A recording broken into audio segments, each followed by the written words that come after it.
तो हम हमारा क्लास 8 का एक्सप्लोरिंग फोर्सेस चैप्टर पढ़ रहे थे। हमने इसका पार्ट 1 देख लिया था। आज पार्ट 2 देखेंगे। Can a force act without touch? क्या टच के बिना भी कोई सा फोर्स एक्ट कर सकता है? इसमें हम मैग्नेटिक फोर्स के बारे में पढ़ेंगे। हमारे टॉपिक्स जो रहेंगे: understanding weights, weight mass, weight gravity. इसमें हमारे टॉपिक जो रहेंगे: weight mass, gravity, non contact forces के बारे में रहेगा और फ्लूइड्स के बारे में रहेगा, जिसमें बुoyant फोर्स और फ्लोटिंग एंड सिंकिंग के बारे में हम पढ़ेंगे। हम जो लास्ट हमारा चैप्टर था, लेक्चर था, उसका लास्ट लेक्चर का 30 सेकंड में हम पहले रिवाइज कर लेते हैं, उनका रिकैप देख लेते हैं। तो उसमें हमने फोर्स के बारे में पढ़ा था। फोर्स दो टाइप का होता है, ठीक है। कॉन्टैक्ट फोर्सेस के बारे में पढ़े थे, जिसमें मस्कुलर और फ्रिक्शन के बारे में पढ़ा था। मस्कुलर फोर्सेस और फ्रिक्शन फोर्स। और एक और टॉपिक था इफेक्ट ऑफ फोर्सेस। आप लास्ट जो हमारी वीडियो थी उसमें देख सकते हैं। Forces from A distance. तो नॉन कॉन्टैक्ट फोर्सेस जो होते हैं उनको मतलब किसी कॉन्टैक्ट की नीड भी नहीं होती। अब स्टार्ट करते हैं। तो इसमें क्या है कि जैसे एक फोर्स है, विदाउट टच के फोर्स एक्ट कर सकता है। कर सकता है, मैंने बताया था। मैग्नेट्स पिन को अट्रैक्ट कर लेते हैं। ये जैसे ही मैग्नेट है, आप इसके पास में पिन ले जाएंगे या मैग्नेट को इस पिन के पास ले जाएंगे तो ये इसको अट्रैक्ट कर लेगी बिना टच किए। तो बीच में जो फोर्स एक्ट करता है उसे कहते हैं मैग्नेटिक फोर्स, ठीक है। हम डेफिनेशन लिखे नॉन कॉन्टैक्ट फोर्स।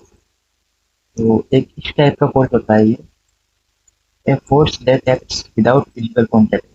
ऐसा फोर्स जो बिना कॉन्टैक्ट के लगता है, कोई फिजिकल कॉन्टैक्ट नीड नहीं होती है, between object is called a non contact force. एक बार इसको रीड करेंगे तो आपको समझ में आ ही जाएगा। एग्जाम्पल: मैग्नेटिक फोर्स हो गया, इलेक्ट्रोस्टैटिक फोर्स भी आता है इसी में, जो हम आगे पढ़ेंगे अभी। एग्जाम्पल्स नॉन कॉन्टैक्ट फोर्स के क्या हो गए: magnetic, electrostatics and gravitation. Magnetic force होता है नॉन कॉन्टैक्ट का, इलेक्ट्रोस्टैटिक फोर्स होता है नॉन कॉन्टैक्ट का, और ग्रेविटेशनल फोर्स होता है नॉन कॉन्टैक्ट का। हम इसको अभी आगे देखते हैं।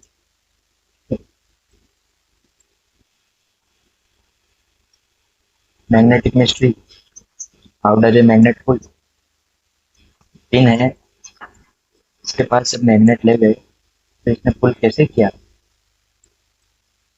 बिकॉज एक फोर्स बीच में एक्ट किया था, ठीक है। मैग्नेट ने एक फोर्स लगाया इस पर जो हमें विजिबल तो नहीं था, लेकिन उसने फोर्स लगाया है। बहुत अच्छी। तो मैग्नेटिक फोर्स की आप डेफिनेशन लिखते हैं: फोर्स जो मैग्नेट के थ्रू लगता है उसे मैग्नेटिक फोर्स कहते हैं, ठीक है। द फोर्स एक्सर्टेड मीन्स लगाया गया bye magnet. The force exerted by magnet is called magnetic force. Magnetic force होता है। एग्जाम्पल हो गया मैग्नेट और आयरन पिन। और ये टाइप क्या है? नॉन कॉन्टैक्ट फोर्स है इसका टाइप। मैग्नेट कैन अट्रैक्ट और रिपेल। मैग्नेट जो है,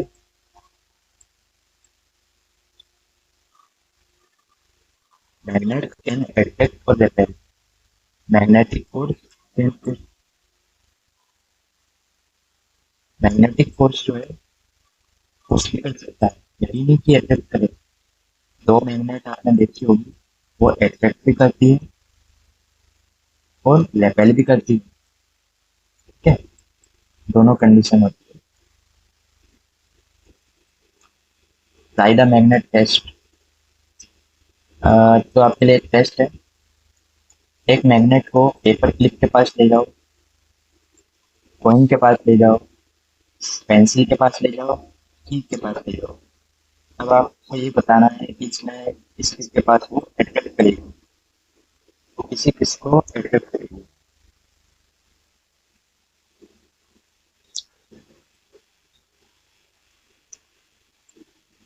आप देखेंगे कि पेपर क्लिप को उसने अट्रैक्ट किया, कॉइन को उसने अट्रैक्ट किया, अगर वो आयरन से बना हुआ हो। पेंसिल को वो अट्रैक्ट नहीं करेगा, और कीज को वो अट्रैक्ट कर लेगा। ठीक है, एग्जाम्पल्स में आप लिख सकते हैं। अब इसके बाद एक क्वेश्चन है आपके पास, does the magnet need to touch. क्या मैग्नेट इनको अट्रैक्ट करने के लिए टच की नीड होगी? यस और नो? आंसर होगा नो। अभी हमने पढ़ा है मैग्नेट पिन को अट्रैक्ट कर रही थी, टच की तो नीड है ही नहीं, ये नो। इलेक्ट्रोस्टैटिक मिस्ट्री हम देखते हैं। आपने देखा होगा कि एक बलून लिया, उस बलून को आपने किसी क्लॉथ से रब किया, वुलन क्लॉथ से या हमारे हेयर से उसको रब किया। फिर उसको जो पेपर के पीसेज जो उनके पास ले जाते हैं, तो उसे अट्रैक्ट कर लेता है। ये भी नॉन कॉन्टैक्ट फोर्स है। तो इस टाइप के जो फोर्स होता है, इसे कहते हैं इलेक्ट्रोस्टैटिक फोर्स। जब बलून को इलेक्ट्रोचार्ज बलून को पेपर पीसेस के पास ले जाते हैं, तो एक फोर्स लगता है, वही होता है इलेक्ट्रोस्टैटिक फोर्स। ठीक है, electrostatic force, the force produced by an electrically charge object. Electrically charge object जो फोर्स प्रोड्यूस करेगा उसे कहते हैं इलेक्ट्रोस्टैटिक फोर्स। ये भी नॉन कॉन्टैक्ट फोर्स होता है, नॉन कॉन्टैक्ट टाइप का। Example charge balloon, paper. Charges, अब चार्जेस तो देखा, चार्ज क्या होता है? चार्ज दो टाइप के होते हैं, एक तो प्लस प्लस वाले और एक माइनस माइनस वाले। मीन्स एक प्लस चार्ज होता है, आपने जो सेल देखा होगा घरों में, उसमें कितने चार्ज होते हैं? दो चार्ज, एक प्लस का एक माइनस का। ठीक है, एक प्लस का चार्ज दिखा होगा, एक माइनस का चार्ज दिखा होगा, दो चार्ज हो गए। तो सेम चार्ज जो होते हैं, मतलब जैसे प्लस प्लस वाले को बोलते हैं लाइक चार्जेस। लाइक चार्जेस मतलब सेम वाले। लाइक चार्जेस क्या करते हैं? सेम चार्जेस जो होते हैं वो प्लस प्लस वाले या माइनस माइनस वाले, वो एक दूसरे को रेपेल करते हैं, वो एक दूसरे को दूर करते हैं। और अनलाइक चार्जेस जैसे प्लस का और माइनस का, वो एक दूसरे को एक्सेप्ट करते हैं। ठीक है, अब एक और क्वेश्चन है, व्हाट विल हैपन। बताओ, प्लस प्लस के हैं दोनों चार्ज, दोनों सेम चार्ज मतलब लाइक चार्जेस है, एक्सेप्ट करेंगे रिपेल करेंगे? अभी हमने देखा लाइक चार्जेस जो होते हैं वो रेपेल करते हैं। ठीक है, तो यहाँ पर ये क्या करेंगे? रिपेल करेंगे। तो हमने इसके बारे में पढ़ लिया। अब हमारे पास है ग्रेविटी, हमने इलेक्ट्रोस्टैटिक फोर्स पढ़ लिया और मैग्नेटिक फोर्स पढ़ लिया है। अब हम देखते हैं ग्रेविटेशनल फोर्स। इसके लिए सबसे पहले हम जैसे देखें, एक बॉल हमने ऊपर से मतलब एक मंजिल से या छत से फेंका, तो वो कुछ देर में नीचे आएगी, तो उसको नीचे कितनी खींचा? एक फोर्स लगता है, वो लग उसे कहते हैं gravitational force. Why does a ball fall down. आपने जैसे बॉल को ऊपर फेंका, वो कुछ देर में नीचे आएगी। पहले तो स्पीड बढ़ाकर वो ऊपर जाएगी, फिर टॉप के बाद वो रुक जाएगी टॉप पर, और टॉप से वो नीचे आएगी, फिर स्पीड बढ़ाते हुए और जमीन पर आकर रुक जाएगी अर्थ पर। तो एक फोर्स लगता है ग्रेविटेशनल फोर्स। इसकी डेफिनेशन देखें तो ये आप लिख सकते हैं, the force with which earth pulls objects, ऐसा फोर्स जिससे अर्थ ऑब्जेक्ट्स को अपनी तरफ खींच लेती है, ठीक है, towards itself is called gravitational force. ऐसा फोर्स जिससे अर्थ किसी ऑब्जेक्ट को अपनी ओर खींचती है, पुल करती है, उसे ग्रेविटेशनल फोर्स कहते हैं। नॉन कॉन्टेक्ट फोर्स है ये। एग्जाम्पल हो ही गया बॉल फेंकना या किसी भी पर्सन का फॉल होकर नीचे गिरना। थ्रो एंड ऑब्जर्व, एक बॉल को ऊपर थ्रो करो, स्पीड डिक्रीज होगी ऊपर जाते हुए, ठीक है, धीरे धीरे डिक्रीज होगी तो ऊपर पहुंचेगी, रुक जाएगी, और जैसे ही नीचे आने लगेगी फिर स्पीड इंक्रीज करते करते वो अर्थ पर आ जाएगी, सरफेस पर आ जाएगी। Gravity is always around us, gravity हमारे आसपास ही है। जैसे सेब पेड़ से टूट कर नीचे भी गिरा, जो रेन हुई, बारिश हुई, बारिश के बूंदे नीचे भी गिर गई है, फूल वो भी नीचे गिर गई, मैन वो भी नीचे गिरता है, हवा में तो उड़ता नहीं है। अगर किसी छत पे से कूदा, कुछ भी किया तो वो नीचे ही जाएगा। तो तीनों फोर्सेज जो है को नॉन कॉन्टेक्ट फोर्सेज का रिकैप देख लेते हैं। इसमें रिकैप में ये है, आप इस टाइप से इसको याद कर सकते हैं। मैग्नेट के थ्रू जो लगता है उसे मैग्नेटिक फोर्स कहते हैं।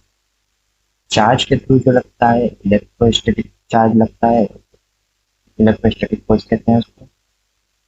और अर्थ के थ्रू जो फोर्स लगता है उसे ग्रेविटेशनल फोर्स कहते हैं, ठीक है। अब हम वेट के बारे में पढ़ते हैं। वेट के बारे में वेट के बारे में हमने सुना है, सभी जानते हैं कि जैसे इसका वेट इतना है। आप भी जनरल लैंग्वेज में कहते हैं कि मेरा वेट 50 किलो है, 55 किलो है, 40 किलो है, 30 किलो है, इस टाइप से। तो क्या वेट एक फोर्स है?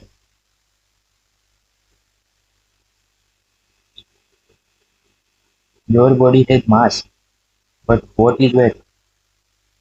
बॉडी के पास तो मास है ना, लेकिन इसका वेट क्या है?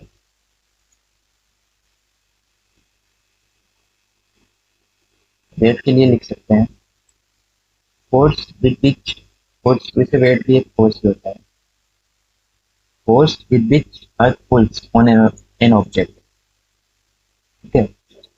वेट उनकी एक फोर्स होता है जिससे अर्थ पुल करती है किसी ऑब्जेक्ट को, उसे ही वेट कहते हैं। वेट की ऐसा यूनिट रहती है न्यूटन। और वेट और मास में कंफ्यूज मत होना। मास होता है किसी ऑब्जेक्ट में जितना मैटर प्रेजेंट होता है, मतलब आपकी बॉडी जितने मेटल से बनी हुई है वो तो होगा मास, प्लस अगर उसमें वेट के बारे में डिफाइन करूँ तो वेट तब होगा जब उस पर ग्रेविटेशनल फोर्स एक्ट करेगा, ठीक है। थोड़ा और डिटेल में समझना चाहो तो मास मास होता है अमाउंट ऑफ मैटर, इसकी यूनिट होती है केजी में, किलोग्राम में। वेट होता है फोर्स ऑफ अर्थ पुल, इसकी यूनिट होती है न्यूटन। मून चैलेंज करके देखो, आप अपने आप समझ जाएंगे। क्या आपका वेट सेम होगा मून पर जो आपका यहाँ पर है अर्थ पर? मान लो आप 30 kg के हो अर्थ पर, मून पर आपका वेट कम होगा। आप देखेंगे तो वहां पर मून पर वेट आपका कम हो जाएगा, क्योंकि वहां ग्रेविटेशनल फोर्स कम है। अर्थ पर आपका वेट ज्यादा होगा, लेकिन मास, आपका मास, आप जितना जितने सब्सटेंस से बने हुए हो, जितना आप में मैटर है उतना ही मून पर भी रहेगा। तो मास, मास और वेट, मास जो होगा मून पर और अर्थ पर दोनों पर सेम रहेगा। वेट ग्रेविटी पर डिपेंड करता है। ठीक है। Water mystery. अब आपने देखा होगा कुछ ऑब्जेक्ट्स जो होते हैं वाटर में सिंक करते हैं, कुछ तो डूब जाते हैं और कुछ फ्लोट करते हैं। लेकिन ऐसा होता क्यों है? वुड क्यों फ्लोट करती है? स्टोन क्यों सिंक करता है? स्टोन तो डूब जाता है ना पानी में, लेकिन वुड जो है फ्लोट करती रहती है। Liquid can push up. Gravity जो होती है इसी ऑब्जेक्ट को डाउनवर्ड साइड मतलब नीचे की साइड पे पुल करती है। ठीक है, नीचे की साइड पर फोर्स लगाती है। और वाटर जो होता है ये ऑब्जेक्ट को ऊपर की साइड पुश करता है। लिक्विड पुश करता है ऊपर की साइड। बुओयंट फोर्स डेफिनेशन देखें। अपवर्ड फोर्स, तो इस टाइम पर जो ऑब्जेक्ट पर वाटर जो है ऑब्जेक्ट पर जो फोर्स लगाता है अप साइड ऊपर की साइड उसे कहते हैं buoyant force. The upward force exerted by a liquid on an object is called buoyant force और upthrust। अपथ्रस्ट मतलब ऊपर की साइड लगने वाला थ्रस्ट। Liquid pushes upward।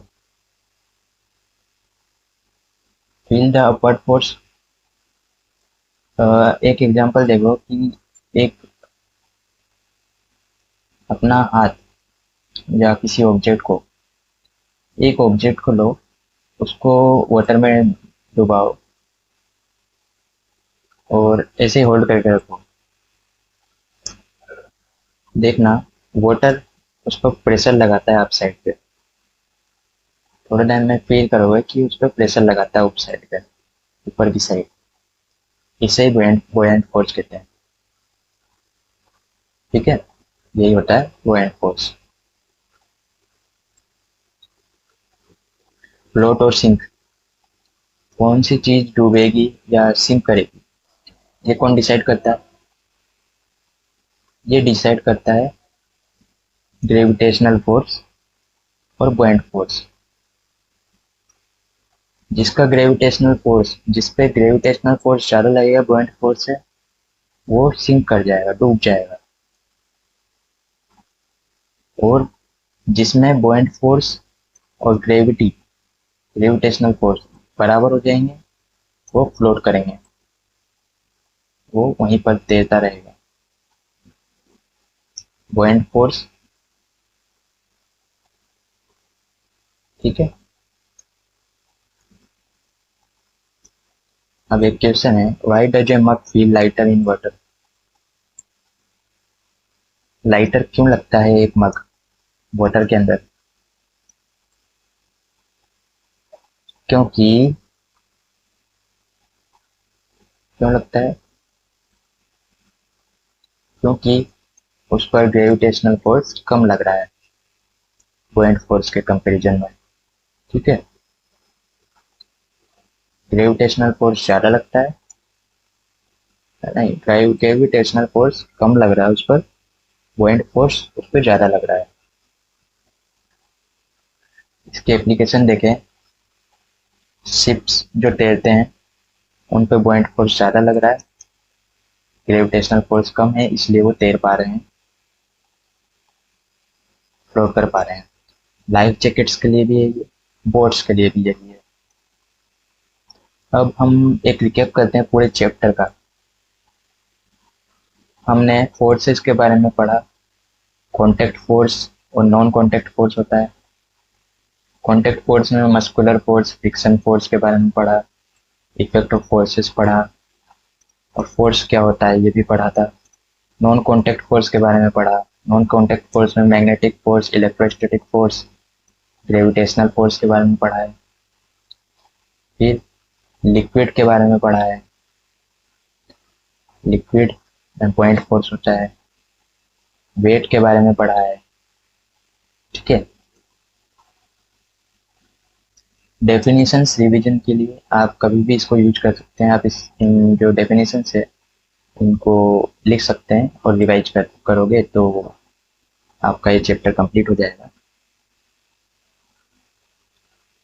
ठीक है। पुश और pull due to inflection, force requiring physical contact, इस टाइप का। फाइनल चैलेंज है, can you explain this. 4 question है, चाहे तो आप ये होमवर्क में भी कर सकते हैं। Y does a magnet attract a pin without touching it. वैसे इसका आंसर मैं ही बता देता हूँ, मैग्नेटिक फोर्स के वजह से, due to magnetic force. Why does a ball fall back to earth, ये सब हमने पढ़ लिया है। Why is weight measured in newton, newton में क्यों मेजर होता है, क्योंकि वेट जो होता है फोर्स होता है। Why can an object float in water, ये भी पढ़ा ही था। ठीक है। तो हमारा यहीं पर चैप्टर कंप्लीट होता है। अब कुछ डाउट्स रह जाते हैं तो आप कमेंट बॉक्स में दे सकते हैं, कोई इशू नहीं होगा उसे। आई होप समझ में आ गया हो।